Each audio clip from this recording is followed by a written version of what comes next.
बड़ी खबर इस वक्त की आपको बता दें, भोपाल से आ रही है प्रियंका गांधी के राजीव गांधी को लेकर दिए बयान पर मंत्री सारंग की प्रतिक्रिया। प्रियंका गांधी के बयान पर कैबिनेट मंत्री विश्वास कैलाश सारंग ने साधा निशाना। विक्टिम कार्ड खेलना कांग्रेस की आदत है, मंत्री सारंग। नेहरू परिवार ने देशभक्तों व सेना का अपमान और देश की एकता अखंडता पर कुठाराघात किया है, मंत्री सारंग। प्रियंका गांधी केवल चुनाव के समय विक्टिम कार्ड खेलती है, जो अब नहीं चलेगा, मंत्री सारंग। राहुल गांधी की रायबरेली से चुनाव लड़ने पर मंत्री सारंग की प्रतिक्रिया। अमेठी की सीट राजीव गांधी थी, राहुल ने अपने पिता की सीट बर्बाद कर दी थी, मंत्री सारंग। रायबरेली की सीट सोनिया गांधी की सीट, राहुल यहां भी हार कर सीट बर्बाद कर ही लौटेंगे, मंत्री सारंग। राहुल गांधी अपना राजनीतिक अस्तित्व खो चुके हैं, वो जहां भी चुनाव लड़ेंगे उन्हें हार ही मिलेगी, मंत्री सारंग। प्रदेश कांग्रेस अध्यक्ष जीतू पटवारी पर एफआईआर दर्ज होने पर मंत्री सारंग का बयान। महिलाओं का अपमान करना कांग्रेस की संस्कृति है, मंत्री सारंग।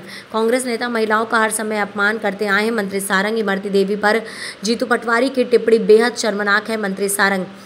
दलित महिला का अपमान करना कानून की परिधि में आता है। लड़की हूँ, लड़ सकती हूँ की बातें करने वाली प्रियंका गांधी अब महिला के सम्मान के लिए क्यों नहीं लड़ रही, मंत्री सारंग। कांग्रेस अगर जीतू पटवारी के खिलाफ कार्यवाही नहीं करती तो इसका मतलब है कि ये कांग्रेस का आधिकारिक बयान है, मंत्री सारंग। रही है, उसी ने जीतू पटवारी के खिलाफ एफआईआर दर्ज कराई। देखिए, कांग्रेस की ये संस्कृति है। कांग्रेस के नेता हर समय महिलाओं का, महिला शक्ति का अपमान करते आए हैं, चाहे वो कमलनाथ हो, चाहे वो दिग्विजय सिंह हो, मणिशंकर अय्यर हो, खड़गे जी हो या कांग्रेस के और कोई बड़े नेता हो। उन्होंने हर समय महिलाओं का अपमान किया और केवल महिलाओं का अपमान नहीं किया, महिलाओं पर प्रताड़ना भी की है।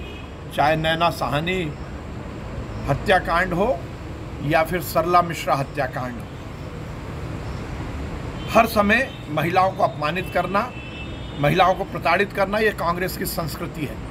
और जिस प्रकार से जीतू पटवारी जी ने इमरती देवी पर जो टिप्पणी की है वो बहुत ही शर्मनाक है। इमरती देवी केवल महिला नहीं, एक दलित महिला है। दलित का इस तरह से अपमान करना निश्चित रूप से ये कानून की परिधि में आता है। इसीलिए अब जीतू पटवारी पर जब एफआईआर हुई तो डरते फिर रहे, अब माफ़ी मांगने की बातें कर रहे, पर सही मायने में शब्द के बाण एक बार निकल जाते हैं तो वो वापस नहीं आते।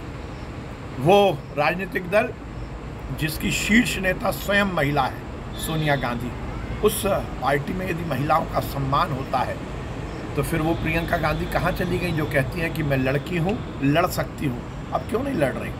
क्या जीतू पटवारी को प्रदेश अध्यक्ष से नहीं हटाया जाना चाहिए? क्या जीतू पटवारी पर कार्रवाई नहीं होनी चाहिए?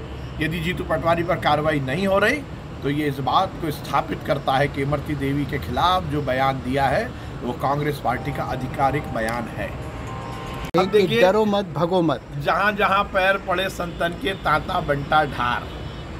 अमेठी की सीट राजीव गांधी की सीट थी, पिताजी की सीट तो राहुल गांधी ने बर्बाद कर दी। रायबरेली की सीट उनकी मम्मी की है।